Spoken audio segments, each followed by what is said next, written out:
Hello everyone, welcome back into this channel, and today I want to share the tutorial how to back up your iOS device. So the device that I use today is iPhone XR, and the way I back up my data is just by go into the settings.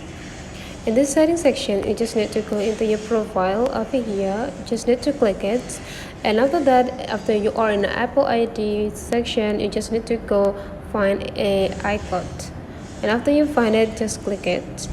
And now how to back up, you just need to go into the device backups, click it, and make sure that you turn on this backup this iPhone by just click this button. And after that, several information is gonna be like pop up, and to start the backup, make sure you read this information that the backup must be connected into the Wi-Fi and have the iCloud storage available enough.